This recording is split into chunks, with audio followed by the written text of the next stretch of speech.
Bienvenidos a una nueva edición de YesAg Talks, en este caso con la licenciada Nubia Lazo, especialista en comunicación institucional y organizacional. Adelante.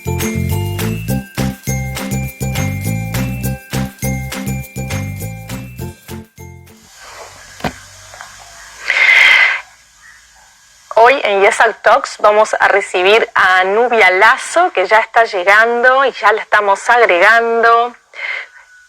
Comunicación en las organizaciones y más específicamente en Internet. Así que le vamos dando la bienvenida. Ya se suma por ahí. ¿Qué tal, Nubia querida? Bienvenida a un nuevo encuentro de YesAg Talks desde El Salvador, ¿verdad? Correcto, desde El Salvador, Centroamérica. Bien, y tú hace muchos años que te estás dedicando a la comunicación de organizaciones, ¿no es cierto? Correcto.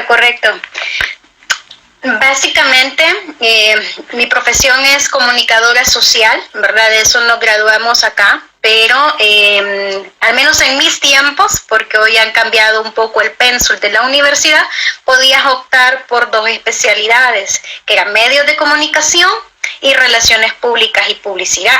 Entonces yo opté por esta última, por relaciones públicas y publicidad, y eso me llevó al camino de las comunicaciones organizacionales e institucionales, ¿verdad?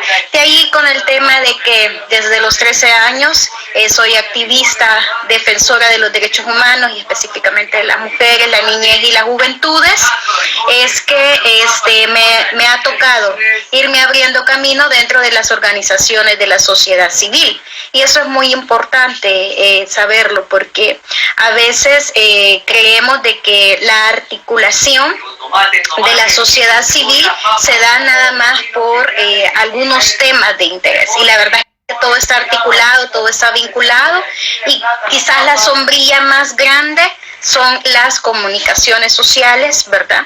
En el sentido de cómo transmitir, de cómo llevar los mensajes de la defensa de los derechos humanos a la sociedad en general, ¿verdad? Y algunos grupos que hoy consideramos ya no como grupos de riesgo, sino que como grupos de vulnerabilidad, ¿verdad? Dentro de esa gran gama hay unos grupos que tienen mayor vulnerabilidad que otros, y hay mensajes bien específicos y bien precisos que acotar o que dejar transversalizado, que es otro tema que va a ser bien importante, ya vamos a ir viendo en el camino, en el tema de las comunicaciones organizacionales, que eso vaya a concatenarse, ¿verdad? El que se puedan cruzar, transversalizar estos temas como amalgama el resto de temas también. Pero si empezamos por el principio, vayamos un poco a definir, ¿no? A hacer algunas definiciones. ¿Cómo podríamos diferenciar lo que son las relaciones públicas de la comunicación organizacional? Bueno, prácticamente las palabras se definen solas, ¿no? Las relaciones públicas es eso, cuidar, principalmente cuidar que las relaciones, ya sea entre la organización, la ciudadanía y otras instancias, se mantenga en buenos términos. Y eso es igual como con las relaciones de parejas, ¿no? Que si la comunicación no es efectiva, ¿verdad?, no es correspondiente, pues la relación se va al traste, va por mal camino. Lo mismo sucede acá. Si esa relación no se cuida desde una comunicación asertiva, apropiada, con objetivos bien definidos, no vamos a poder lograr los intereses que tenemos en común, que eso es lo importante. ¿Cuál es el interés común que tenemos con este sector de la población o con este grupo de organizaciones o de instituciones, ¿verdad? Que en el campo de las organizaciones sociales van a haber dos ámbitos muy importantes, y es la relación con otras organizaciones hermanas o homólogas, porque defienden derechos humanos en otros sectores, pero que en algún momento pues nos vamos a tener que unir, pero también con las instituciones del Estado. Y ahí los términos cambian, porque no es lo mismo las comunicaciones con este grupo, que más o menos es con mi discurso, que el enfoque es el mismo o similar, a los intereses particulares que pueden tener, en este caso, las organizaciones gubernamentales, ya sea a nivel nacional o a nivel local. Exacto. Entonces, o a grandes rasgos, de repente podríamos decir, relaciones públicas son todo lo que es público, desde lo de repente comercial hasta lo estatal, y la comunicación organizacional habla específicamente de actores sociales que son organizaciones, o sea, son un conjunto de personas con un objetivo común, con una idea norte que las une, que las adhiere. ¿Por qué una organización no gubernamental necesita cuidar sus comunicaciones internas y externas? Bueno, principalmente porque hay que definir bien cuál es el objetivo, ¿no? Las organizaciones sociales tienen una misión y una visión muy particular y muy clara, y es la defensa de los derechos humanos. Nada puede estar por encima del marco global que regula los derechos humanos, pues que en este caso van a ser la Declaración Universal de los Derechos Humanos como punto de partida. Pero lo segundo van a ser los tratados, los convenios específicos que, por ponerte un ejemplo, si es una organización que tiene que ver con el derecho a la tierra, el acceso a la tierra y a la defensa del medio ambiente, pues obviamente que los tratados, los convenios que tienen que ver con el derecho a eso van a ser su principal carta de presentación y su visión y objetivo de existencia. Entonces yo, si soy una institución que trabajo con la prevención de la quema forestal, por poner un ejemplo, ¿verdad? Que ahorita tenemos un caso en California que se están quemando los bosques allá. Si mi organización lucha por prevenir la quema de los bosques madre, ¿verdad? Y no puedo estar hablando, por ponerte un ejemplo, de la lucha antiesclavismo, ¿verdad? O sea, obviamente sí podemos en algún momento, en el marco de los derechos humanos como general, unirnos y aliarnos a algunas luchas en conjunto, pero yo como organización que defiendo el derecho al medio ambiente y a la prevención de los incendios forestales por la mano del hombre, entonces no puedo estar hablando de otro tema porque me pierdo y pierdo a mi público objetivo. Bueno, ¿y estos a qué se dedican realmente? ¿Qué es lo que hacen realmente? ¿Cuál es su punto, verdad? Y eso es bien importante como cuidarlo por varias razones. Primero, por mis alianzas estratégicas. ¿Quiénes van a ser mis alianzas? Tanto como lo decíamos en otras organizaciones, otros sectores de la sociedad, ¿verdad? Que en este caso pueden ser bomberos, por ponerte un ejemplo, ¿verdad?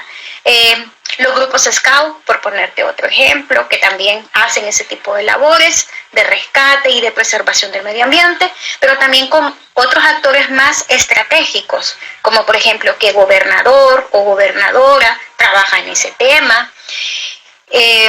Si dentro del programa de gobierno hay un ente rector que regula o que tiene normado o sancionado a las personas que provocan la quema de los bosques. Entonces yo necesito tener esas claridades y por eso es bien importante que la comunicación defina bien cuáles van a ser sus objetivos en base a sus misiones y a sus visiones. Perfecto.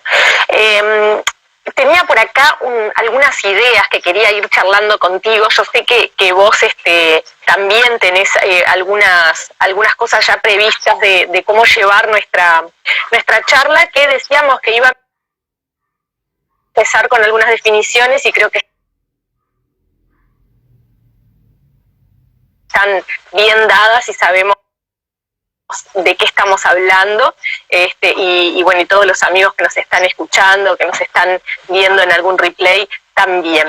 Pero a grandes rasgos, ¿no? Si fuéramos a terminar de dar un marco a nuestra charla, y estamos hablando de comunicación organizacional en tiempos de Internet, ¿no? Que ya no es nada nuevo, pero que para quienes tenemos alrededor de 40 seguramente conocemos que hubo un antes y un después, ¿verdad? Y a mí me parece interesante que podamos hacer un análisis de eso, porque además es una situación que está constantemente modificándose y está habiendo cambios todo el tiempo. Entonces evidentemente que para pasar y acompañar desde la comunicación uno tiene que ir de la mano de la tecnología y encontrando esos nuevos canales y esos nuevos públicos. Entonces, nosotros hablábamos de los públicos, ¿no? Estos a quien vos decías que el público, si vos mezclas demasiado de los asuntos, pueden terminar diciendo, ¿y estos a qué se dedican? Pero entonces, ¿quiénes son esos públicos que van a estar recibiendo los materiales comunicacionales que nuestro sector o nuestra empresa o nuestra agencia de comunicación prepare? ¿Quiénes son? ¿Cómo lo reciben? Eso es bien importante de definirlo, no solamente en nuestras planificaciones estratégicas, porque era lo que te decía. Quizás lo primero es como mapear quiénes van a ser mis focus group, ¿verdad? O mis grupos focales, porque para cada sector de focus group yo voy a tener una manera diferente de dirigirme. Por ejemplo, para comunicaciones oficiales, de algunas recomendaciones que yo le quiero hacer al Estado con respecto a una ley, no voy a utilizar mi Twitter, ¿verdad? O sea, no es que no puedas comunicar algo desde ahí, pero si es algo oficial en el que yo quiero convocar a una entidad del Estado para sentarnos, para hablar un poco acerca de cómo mejorar las leyes, no lo voy a hacer desde el Twitter, pues, o sea, son documentos delicados, son documentos que requieren discusión, análisis, interpretación. Entonces yo mejor utilizo, ¿verdad?, en estos tiempos de pandemia, un correo electrónico para una sesión de Zoom, por ponerte un ejemplo. Entonces estoy utilizando un mecanismo, porque pareciera que el correo electrónico ya está obsoleto, pero sigue siendo un mecanismo de comunicación oficial, por lo menos que institucionaliza, ¿me entendés? Que tiene cierta credibilidad organizacional, ¿verdad? Sí, por lo menos porque no se puede desenviar, ¿no? Que de repente un Twitter lo apagás y si no hicieron una captura de pantalla, se perdió y quién dijo que lo mandaste. Ahora, el email es algo que, como decís vos, tiene ese bies de formal, de organizado, porque es imposible desenviarlo. Claro, media vez lo envíes, ¿verdad? Que es lo importante. Pero yo creo que también es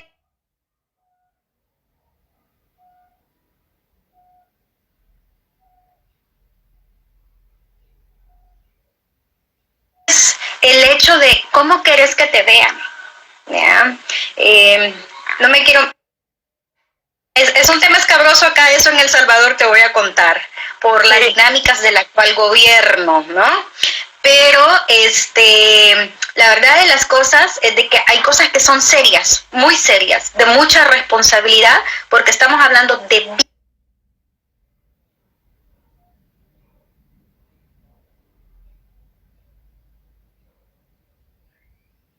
vidas y de cómo se impacta las vidas. Entonces, obviamente que yo quiero impactar, pero ¿a qué nivel, no? O sea, es muy irresponsable manejar las comunicaciones institucionales desde una red social en la que es válido que todo el mundo pueda dar su opinión, ¿me entiendes?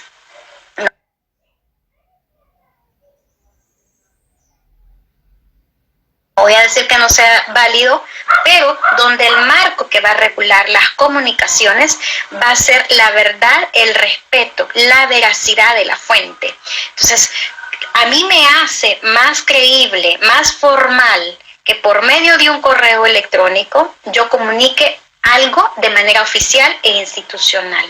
Hace poco, hablando con un asesor legal de una institución pública, hablábamos justamente de eso, ¿verdad? Cómo proteger las comunicaciones institucionales. Porque la gente voy a decir esta palabra, tal vez mal empleada, pero la gente se aloca un poco con tanta aplicación que sirve aparentemente para la comunicación. Pero, por ejemplo, yo te mando un audio por WhatsApp, yo no puedo medir hasta dónde va a llegar mi audio por WhatsApp. ¿Ya? Y ya hemos visto un montón de cadenas que ni siquiera son ciertas y que pasan hasta 5 años rebotando.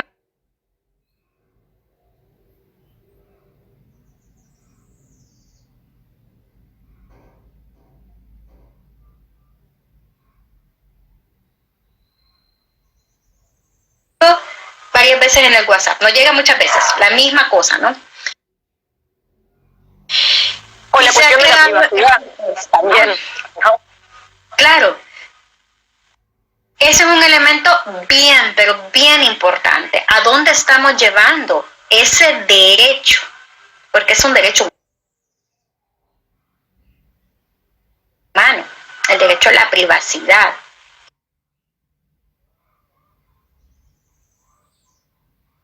Y cómo ese derecho se ha vulnerado, ¿verdad? Porque creemos que en esta nueva era globalizada de las comunicaciones ya no hay respeto, ni el más mínimo. Todo tiene que estar, lo disfrazamos de una aparente honestidad, ¿verdad? Una transparencia comunicacional, pero no es tan cierto, está la doble intencionalidad. Y por eso es importante que las comunicaciones institucionales sean un poco más serias, ¿verdad? Algo que es un error muy recurrente, para poner otro ejemplo del por qué es importante cuidar las relaciones públicas desde las comunicaciones.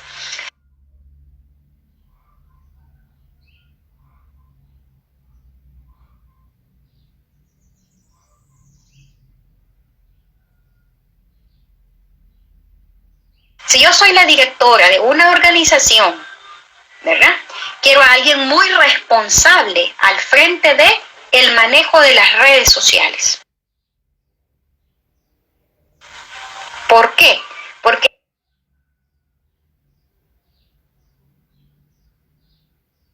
esa persona tiene que absorber completamente la razón de ser de la institución. Y no puede estar hablando desde su criterio personal, porque muchas veces mi criterio personal no va a coincidir al 100% con la estrategia institucional. Y eso ha pasado muchísimo, muchísimo. Y yo lo veo frecuentemente,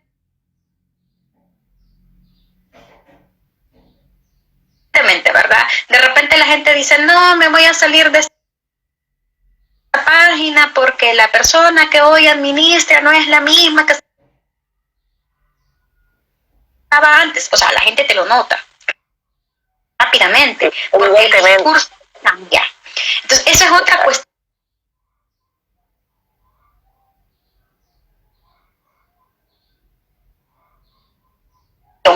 No hemos aprendido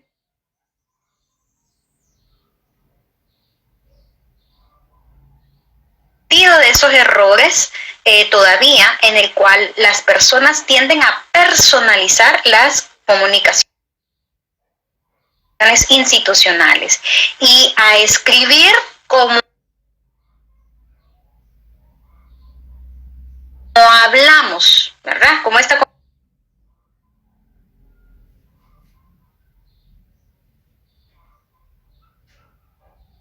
conversación que tú y yo tenemos.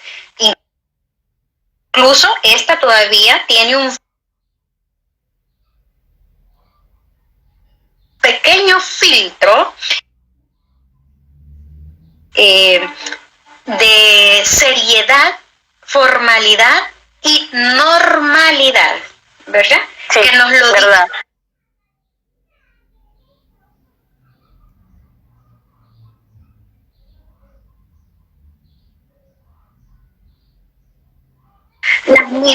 los mismos reglamentos y parámetros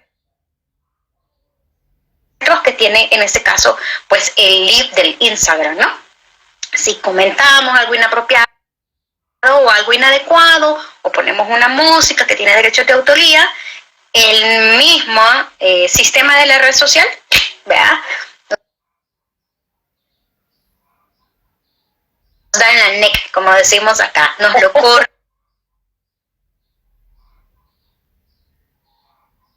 nos bloquea, nos hace recomendaciones y etcétera, ¿no?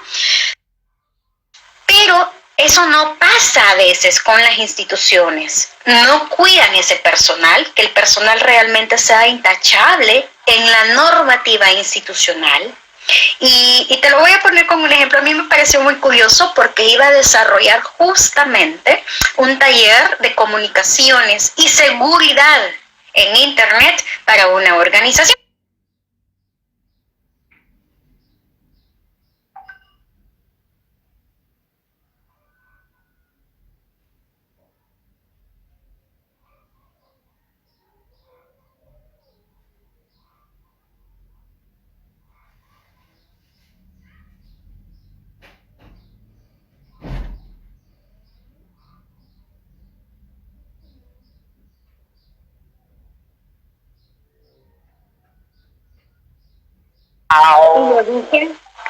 Qué importante, y me parece. ¿Por qué? Porque si yo voy a hablar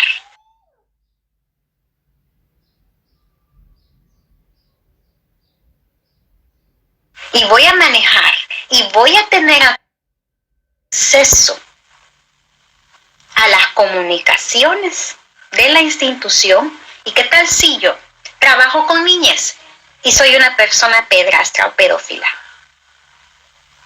¿Entiendes? Entonces sí, o tuviste algún tipo de, yo qué sé, de denuncia por malos tratos o cualquier otra cosa, digo, de repente sin llegar a una cosa tan, no límite, pero...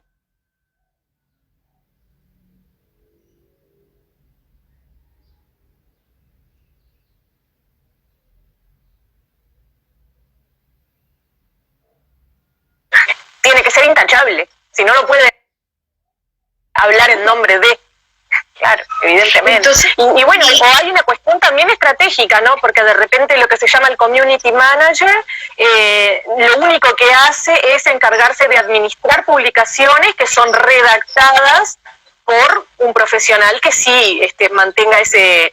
Porque es difícil mantener la comunicación en el día a día en la red social, ¿verdad? Y por eso es que han nacido los community managers. Son personas que están todo el día en la red y se encargan de administrar.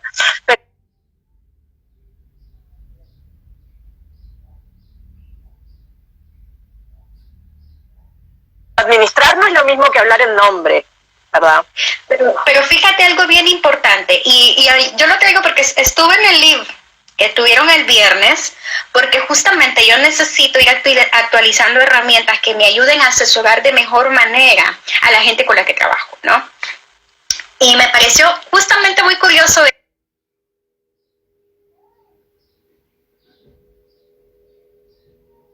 eso, y yo dije, ¿cómo puedo yo garantizar desde ese contrato que hago con una institución que maneja las redes sociales de otra empresa,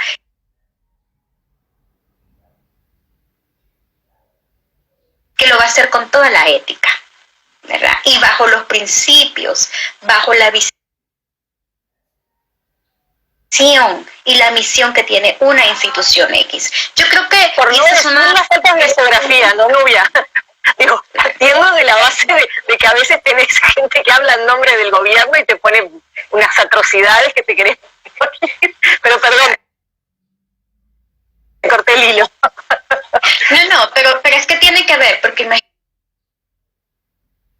imagínate, o sea, es un tema de ética y un tema de que las organizaciones descuidan las comunicaciones. Bueno, al menos lo voy a poner de esta manera, lo voy a plantear de lo que yo conozco a nivel regional, porque me ha tocado dirigir en el pasado reciente campañas a nivel regional de América Central y el Caribe. Y me he dado cuenta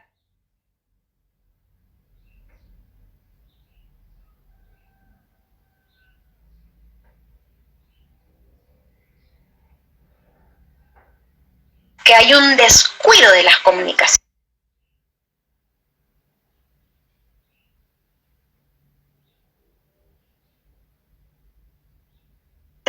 Pensamos que es cualquier cosita.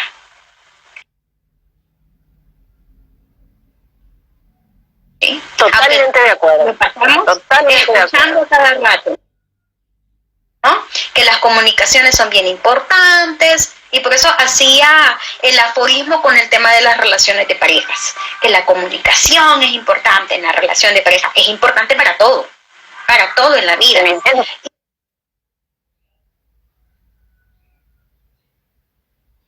Evidentemente.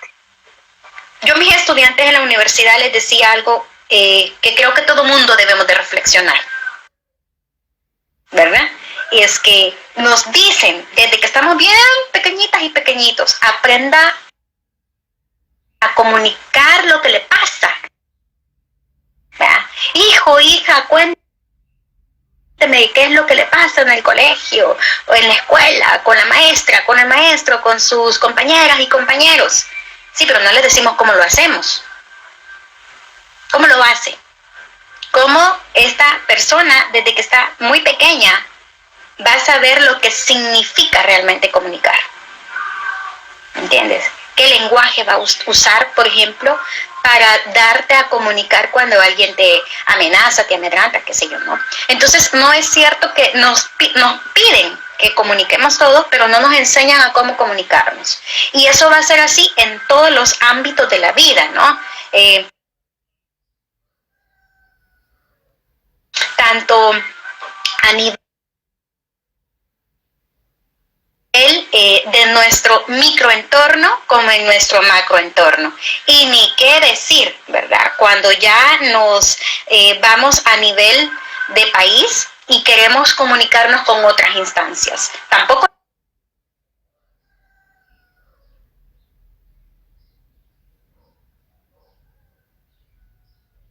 lo hemos aprendido. Contratamos a alguien y siempre se pide que tenga experiencia laboral.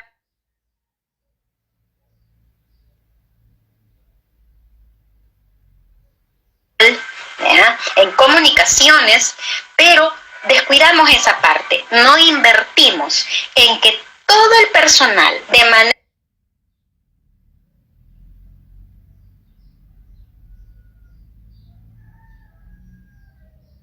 transversal sea un ente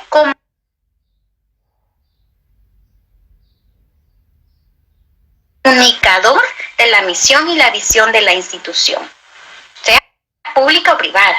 O sea, es que todas comunicamos algo. Evidente, es imposible no comunicar, axioma básico de las teorías de la comunicación. Y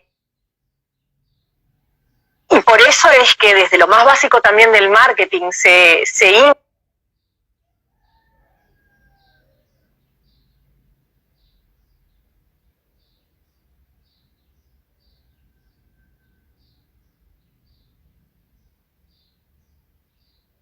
a que quien esté encargado de desarrollar la redacción de la misión, la visión, los valores y el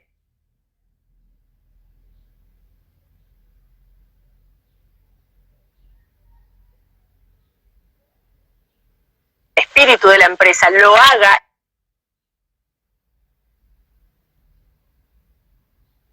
en una reunión en la que se encuentren todos los sectores.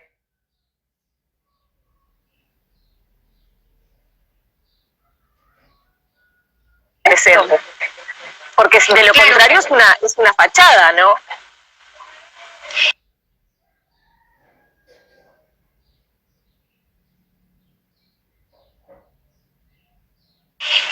Fíjate, y es bien interesante porque a veces creemos que la comunicación solamente es unidireccional o verticalista, ¿no? Pero es muy importante mantener un enfoque transversal. Así como hay un enfoque transversal de los derechos humanos y que tiene que ser aplicado desde la sección más chiquita de la institución hasta la junta directiva o la presidencia o la dirección ejecutiva, qué sé yo, es importante que todo mundo esté enfocado en el mismo mensaje, que vaya por la misma dirección, pero también que lo sienta, porque ahí es donde yo veía los peligros con lo que mencionábamos anteriormente, ¿no? Con los community managers. ¿Cómo garantizamos que esa persona sienta en la institución, se identifique a través de lo que comunica? No lo va a lograr hacer porque no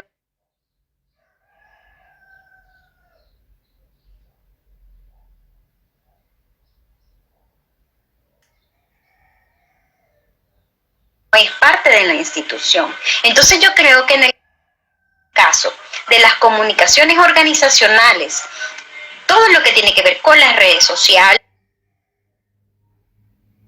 ¿verdad? Con las comunicaciones oficiales en relación a otras instancias, tiene que ser llevado por alguien que realmente sienta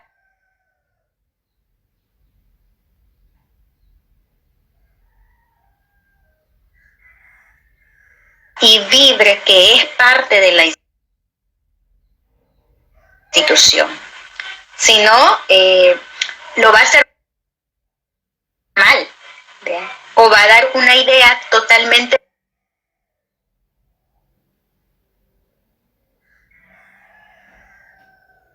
deformada de los objetivos que tiene la organización. Y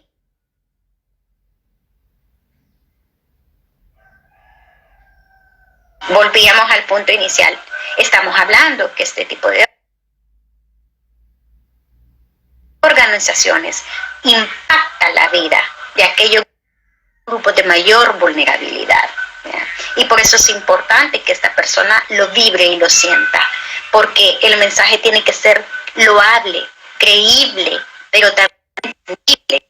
Y yo veo, mira, a mí me pasó una experiencia muy interesante. Yo estuve 10 años trabajando para un gobierno local en la capital del país y a mí siempre me sorprendía en estas dos administraciones que tuvo este alcalde, me sorprendía mucho que él era muy empático a la hora de dar sus discursos públicos.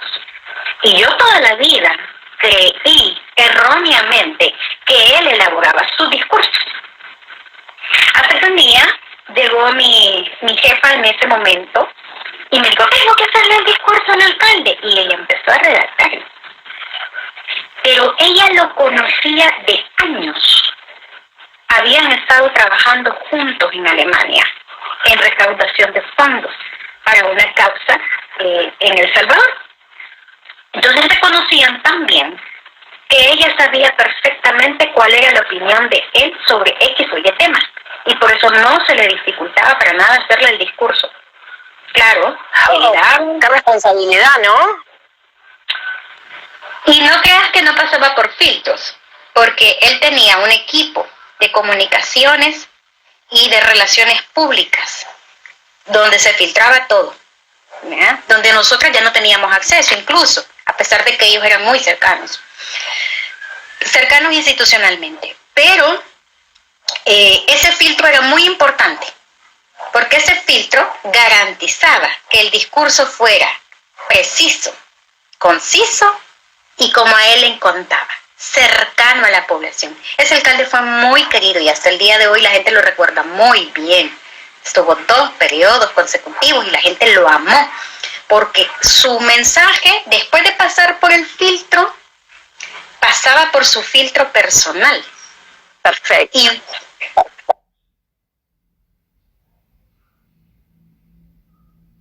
no notaba realmente que alguien le había hecho su discurso.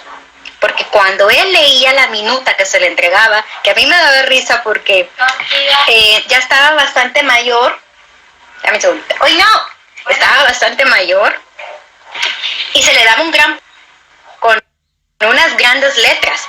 Entonces yo decía, ¡ay no! Todo el mundo va a ver el papel, ¿verdad? Pero cuando él llegaba al podio, no había ningún papel. Ay, se lo memorizaba. No, lo vivía. Es que él era impactante para eso. Yo decía, este hombre no estudió comunicaciones, pero es muy buen orador y es muy buen comunicador y entiende el sentir de la gente. Entonces ahí, ahora eso le llaman fidelización. Pero yo más que decir fidelización, creo que debemos apropiarnos y hacer nuestra esa palabra que ha surgido con las redes sociales, que tiene sus cosas buenas. Él hacía comunidad. Y comunidad y comunicación tienen el mismo origen. Sí, poner algo en común. En común, ¿verdad? Sí. Poner algo en común. Y él se volvía además un común ante los ojos de otras y otros por medio de lo que escuchaban. La gente no sentía la diferencia. Él era un hombre que había nacido en una cuna privilegiada. Pero la gente hasta el día de hoy lo recuerda como un ciudadano más. Él ya falleció. Pero imagínate eso, que la gente no veía en él diferencia social, porque su discurso tocaba tanto el corazón de la gente que se identificaban rápido con sus experiencias de vida en otros ámbitos, en otros sectores de la población. Todo el mundo lo quería, ¿eh? Y hizo muy buen trabajo, tenía un buen equipo y hay que volvernos cercanos, incluso con aquellos sectores donde nos cuesta bastante las negociaciones. Y este va a ser otro punto, otro elemento, medir constantemente el rendimiento de nuestra comunicación, porque tal vez no estamos dando el giro correcto a la forma de trasladar las cosas. Y recordemos lo que significa poner en común algo. Y en este caso, las organizaciones sociales lo que buscan es poner en común de todo mundo y por encima de cualquier cosa la defensa de los derechos humanos. Sí, la verdad que es un trabajo de mucha responsabilidad, ¿no, Nubia? Es un trabajo que no debe de ser tomado a la ligera y que además no debe de ser desarrollado por alguien que no esté capacitado y, como decías tú, embebido del espíritu de aquello que va a comunicar. Es algo a lo que hay que prestarle mucha atención cuando se está haciendo selección de colaboradores. Ahora, esa figura, ¿no? El responsable de comunicación de una organización, ¿qué tanta importancia termina por tener? Porque es el responsable de la comunicación. Convengamos que no es quien decide por la organización, que no es quien elige los parámetros ni las líneas guías por las que se va a encaminar esa organización con sus objetivos. Es un comunicador, es un mediador. Entonces, ¿hasta dónde llega la importancia de la formación de este profesional? Es continua, porque tiene que estarse actualizando constantemente, pero también tiene que entender que las estrategias institucionales tienen un periodo de vida, ¿sí? Por eso se habla de un plan estratégico comunicacional que tiene que ir de la mano con el plan estratégico institucional. Es decir, las comunicaciones forman parte de ese plan más grande o ese plan sombría. Y esta persona tiene que entender que hay una administración del tiempo en el cual buscamos un objetivo que está medido justamente por ese tiempo, por ese periodo. En este periodo, la importancia de la comunicación va a estar, por ponerte un ejemplo, en lograr la reforma de una ley o de los artículos de una ley. Y yo voy a basar el quehacer y el trabajo de la institución en lograr posicionar ese objetivo, para Mi parte es tan fundamental en que se logre ese objetivo que no puede quedar reducida. Entonces, ciertamente tiene que ser una persona con un criterio muy amplio, con una visión, con una información de muchos temas que tengan que ver con ese objetivo y que sepa rápidamente, de manera creativa y objetiva, posicionarlo como importante dentro de la agenda pública, porque ese es otro detalle, ¿sí? Las instituciones del Estado tienen sus propias agendas públicas que lastimosamente, lo voy a decir como asesora que soy de varias organizaciones estatales, que lastimosamente se rigen por los objetivos de campaña electoral. Obviamente. Y se olvida, pero es que eso es lo terrible, claro, que quiero que entendamos, que se olvidan por completo que su campaña electoral ha estado regida también por un plan de gobierno. Entonces, por eso te contaba que estaba como asesorando a esta persona, porque me decía, esta es una promesa de campaña. Y estamos atrasados con el cumplimiento de esta promesa de campaña. Esta persona entendió, o sea, cuando hablamos de una campaña electoral, yéndonos hacia el otro lado, de las comunicaciones institucionales, políticas, electorales, o sea, que aplica también acá, ¿no? O sea, cuando haces tu plan de campaña es porque querés lograr algo, ¿no? Y prometes algo. Entonces, el discurso, que es comunicación, tiene que ir de la mano con la práctica, que es otra forma de comunicar. De comunicar, claro. En base a hechos tangibles, ¿no? Entonces, esta persona estaba muy preocupada por ello y me decía, ¿cómo logro entrar en la mente de este sector de la población para que entienda lo importante que es que esto se concluya antes de tal fecha? Simple. ¿Cuáles son los intereses de la agenda? Porque tienen que mediar con otras instancias. Entonces le decía, si tenés que mediar, tenés que comunicar tu prioridad, que es esta. Pero, ¿tu prioridad es parte de esa agenda?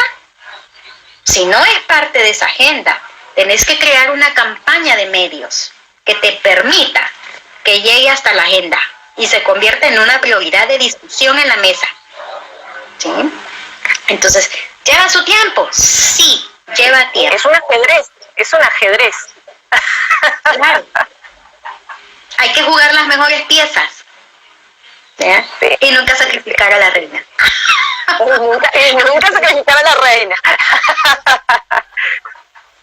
Entonces, yo creo que es muy importante eso, el conocer las agendas de país y las agendas regionales. Te voy a colocar otro ejemplo muy importante para mí en este proyecto regional en el que estuve involucrada y que tiene que ver con la defensa de los derechos sexuales y reproductivos de la persona joven.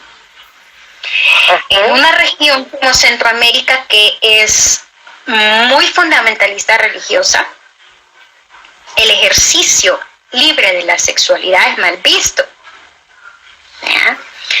Y todo el discurso oficial, cuando te digo el discurso oficial, me refiero al discurso de los estados, a los gobiernos.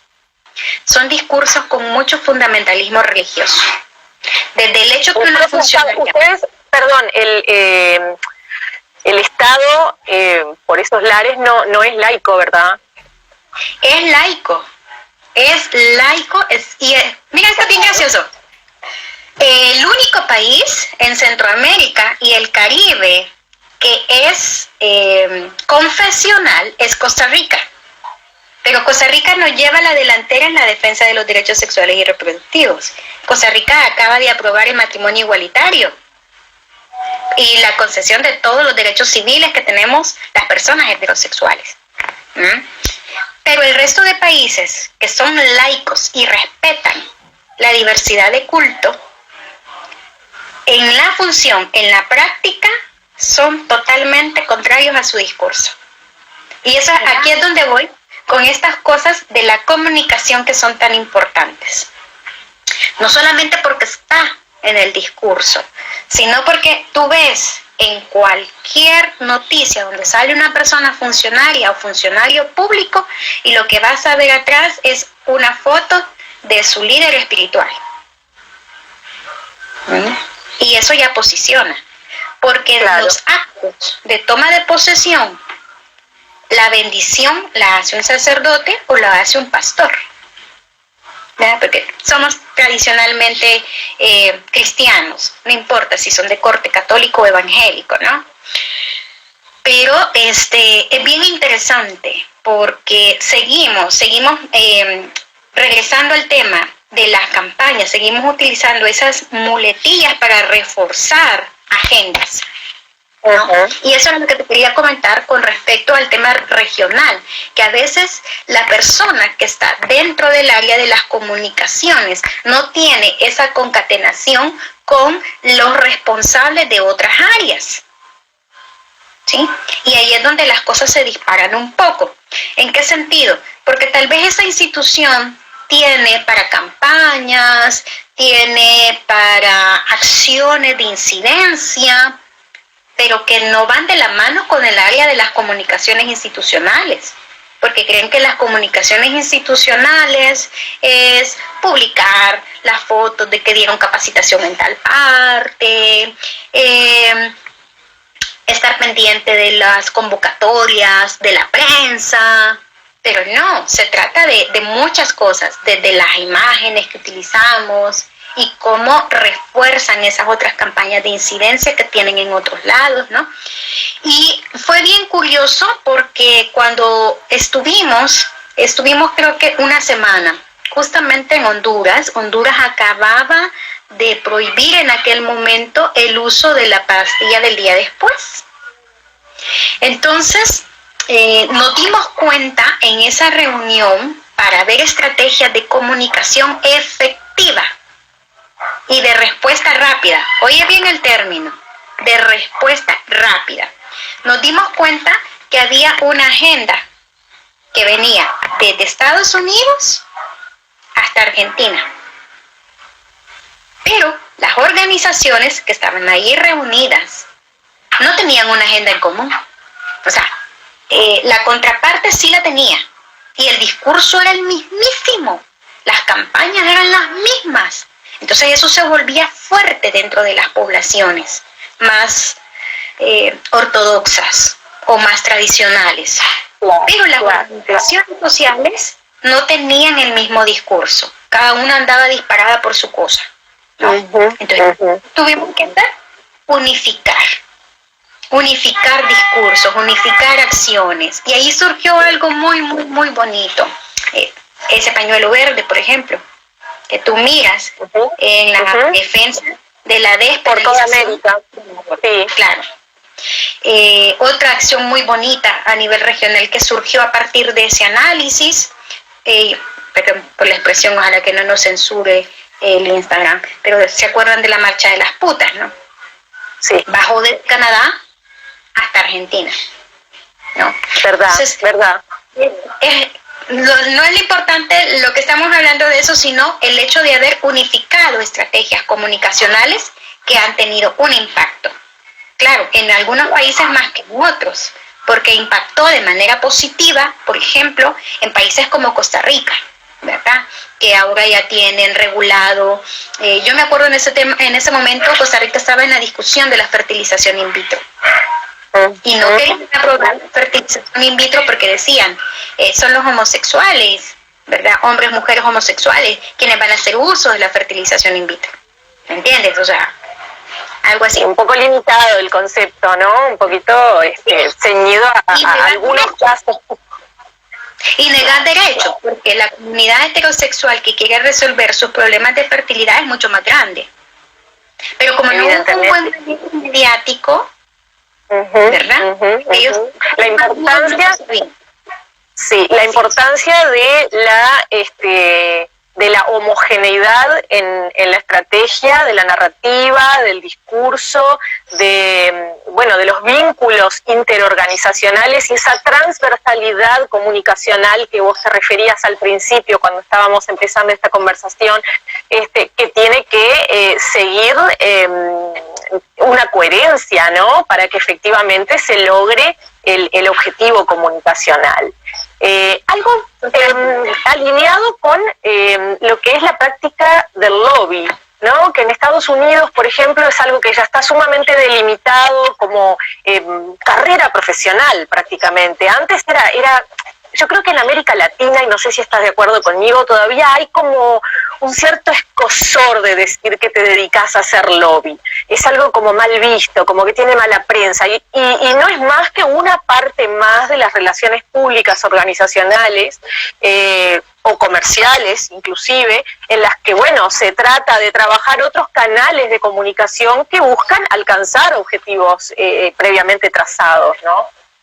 Yo te lo voy a poner como un ejemplo que pasó esta semana anterior, acá. Hubo una interpelación del ministro de Defensa acá en El Salvador porque se tomó por asalto la Asamblea Legislativa, ¿verdad? Y aquí están separados los poderes del Estado. Él, respondiendo a una acción de Twitter del presidente, se toma la Asamblea Legislativa. Entonces, la Asamblea Legislativa lo mandó a llamar y lo mandó a interpelar. Y siempre está como mal visto, como tú dices, hacer la acción del lobby, ¿verdad? El lobby me permite a mí no llegar hasta ese extremo de que un ministro de Defensa cometa un error tan garrafal por desconocimiento, primero, de la Constitución de la República, de las leyes que norman, ¿ya? Y segundo, por una mala estrategia de relaciones públicas entre Ministerio Público de Seguridad y la Asamblea Legislativa. Entonces, ¿quiénes tuvieron que haber trabajado una estrategia de comunicación de respuesta rápida? Eran los departamentos de Relaciones Públicas y de Comunicación. Y no lo hicieron. ¿Y sabes por qué no lo hicieron? Porque no se puede negociar con el enemigo. Si no podemos negociar con el enemigo, entonces no podemos hacer comunicación, porque de eso se trata, ¿no? De poner en común, como decías tú desde el principio. Y mira, como tú sabes que cuando uno es apasionada de algo, uno anda viendo la profesión en todas partes, ¿no? Increíble, pero es así, es como una deformación. Sí, y yo me estaba acordando, por ejemplo, recapitulando y leyendo libros de historia, cómo era que habían resuelto algunas guerras que se iban a dar los países europeos de allá por el 1600, 1500. ¿Ya? A pesar de que para mí Europa es una sola casa real, ¿no? Porque son primos, segundos, primos, casados entre ellos. Pero como quiero poder, y el poder es terrible cuando está mal empleado y mal enfocado, ¿no? Entonces, yo sé, ¿cómo lograron? ¿Cuál fue la estrategia de comunicación para evitar unas guerras que no podían financiarse porque fueron periodos de bastante escasez económica debido a los despilfarros del descubrimiento? ¿Ya? Que todo el mundo andaba queriendo explorar y descubrir nuevos tesoros para sus arcas porque estaban en una economía deplorable. Entonces, ¿cómo lograron? ¿Cómo evitaron estos algunas guerras? Con una buena estrategia comunicacional del lobby. Estamos hablando del siglo XVII. Negociaciones, no por debajo de la mesa. Negociaciones claras, precisas y concisas de intereses en común. ¿Ya? Aquellas economías más empobrecidas queriendo sacar ventaja de lo que éste le ofrecía a cambio de aliarse y de unirse. Pero lastimosamente, como tú dices, ha habido tanta degeneración de lo que significan las negociaciones y que son tan importantes, por ejemplo, cuando estamos en un espacio de concertación de intereses diversos. Y por eso te ponía este ejemplo, porque después de que el ministro tuvo su interpelación, publicaron al estilo meme una foto de una diputada de un partido de izquierda con el peor diputado de derecha que te puedas imaginar. Los tomaron juntos, revisando papeles. Entonces, ahí es donde a la gente se le olvida que esos son espacios de concertación, Y concertar significa ponernos de acuerdo. Ponerse de acuerdo, exactamente. Y para eso hay que comunicarse. Tener claridad de las comunicaciones. Entonces, recapitulando, para todo vas a ocupar la misma fórmula y es exitosa. Y por eso hasta el día de hoy, como tú lo dijiste, es la base de la comunicación, el establecimiento de los objetivos, ¿verdad? El mapeo de a quién voy a dirigir mi mensaje y el impacto que va a tener para poder crearlo, ¿no? El seleccionar cuál va a ser el mejor canal que yo voy a usar para transmitir esa comunicación. Y esa es otra cosa que hemos descuidado. Como te decía, no es lo mismo que la comunicación oficial de la institución se vaya vía correo electrónico, por lo menos, ¿verdad? Si no es que por una carta formal sellada y firmada, porque respalda y garantiza la institución. Y ya te voy a poner otro ejemplo, a que yo mande un Twitter o a que ponga algo en Facebook, ¿verdad? Claramente. No es como alguien de la institución sea quien elija la herramienta de comunicación de la institución, porque conoce al público al que va dirigido, porque sabe el impacto que quiere generar en el mensaje, y sea ella quien construya ese mensaje para generar comunidad. Y una comunidad también es para cerrar filas. La comunidad no es solo para que te siga y le dé like. La comunidad también es para que defienda ese discurso que tú defiendes. Y para que te defiendas a ti también. Porque en este caso de la Defensoría de los Derechos Humanos, ¿quién cuida a quien cuida derechos? Entonces te colocas, te expones tú como persona y quedas en vulnerabilidad completa, porque el discurso se vuelve personal y tiene rostro. Y a veces ese rostro, aquí pasa bien, pero bien en la región, bien frecuentemente, ¿verdad? Fulanita de tal, la pro no sé qué, fulanito de tal, el pro no sé cuánto, ¿verdad? Y los ataques son dirigidos, son personales. Pero si no nos hemos preocupado de que el mensaje sea claro y que no esté centrado en la persona, sino en la defensa de los derechos humanos, caemos en un vicio. Y eso es lo que hay que evitar, ¿no? O sea, que no sea la lucha de Menganito o de Perenceja, que sea la lucha de este derecho. Y ese derecho lo vamos a defender a capa y espada. Y fíjate que hace años el gremio médico acá en El Salvador hizo muy buen lobby y una muy buena campaña de concientización de la defensa del derecho al acceso gratuito a la salud. ¿Sí? Se habían gastado, y lo siguiente, sí, no creas, no sé cuántos millones, pero no sé cuántos millones en reparar la oficina principal del ministro.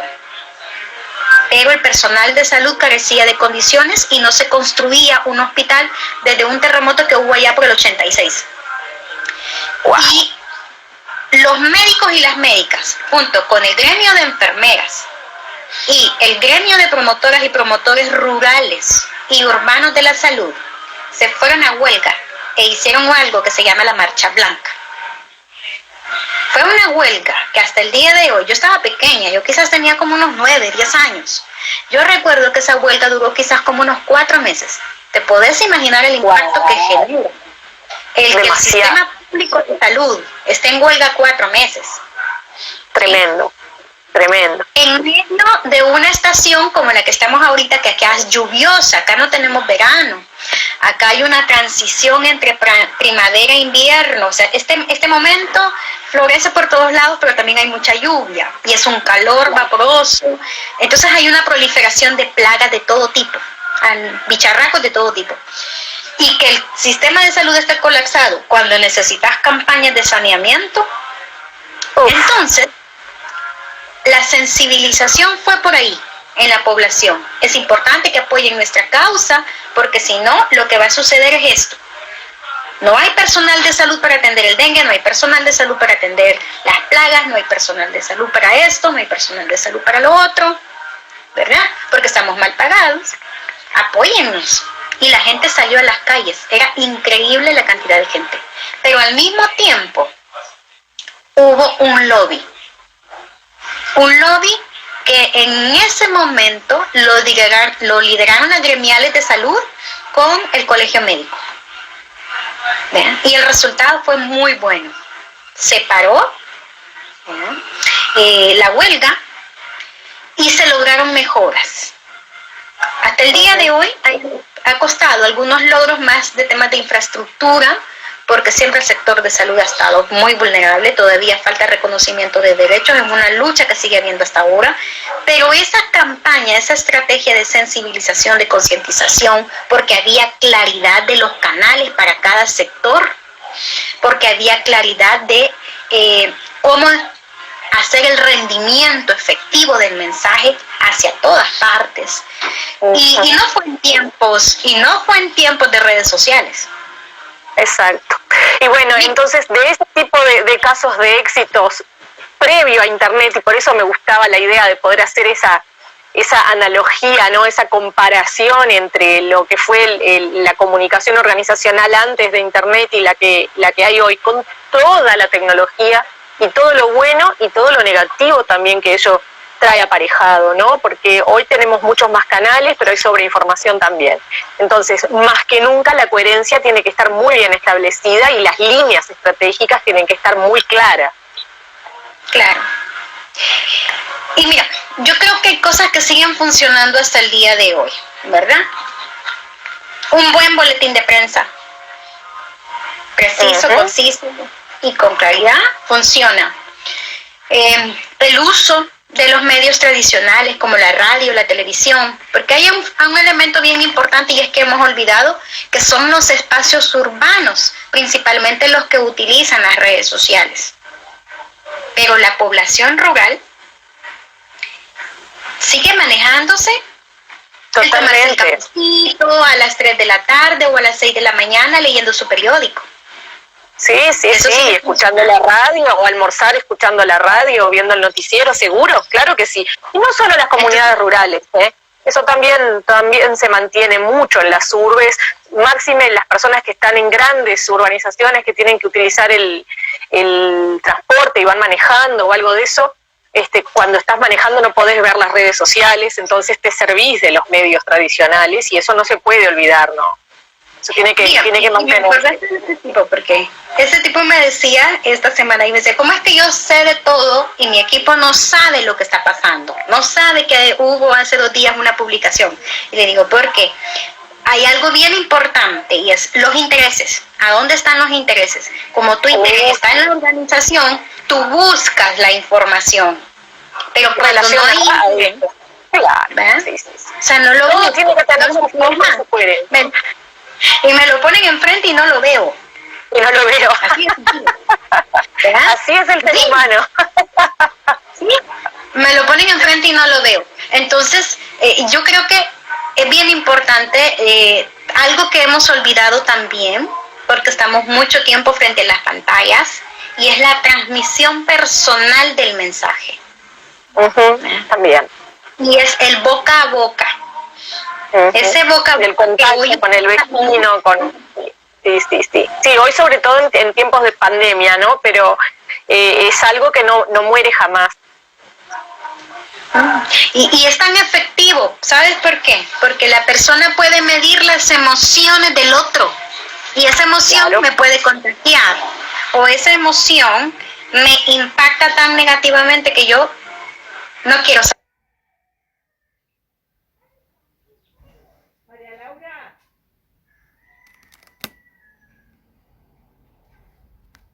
Del tema, o tengo una postura tan adversa al tema que hasta me peleo.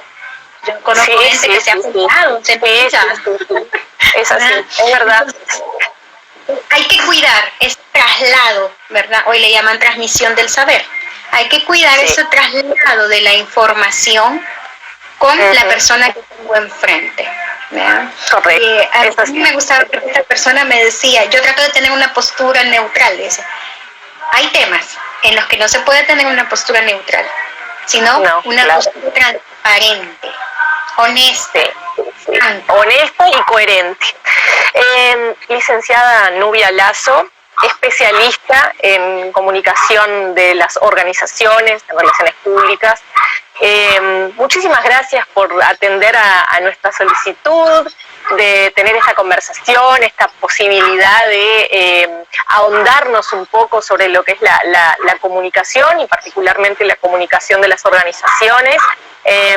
Esto lo vamos a estar replicando, así que seguramente se irán multiplicando a medida que pasen los días las respuestas a nuestra conversación de hoy.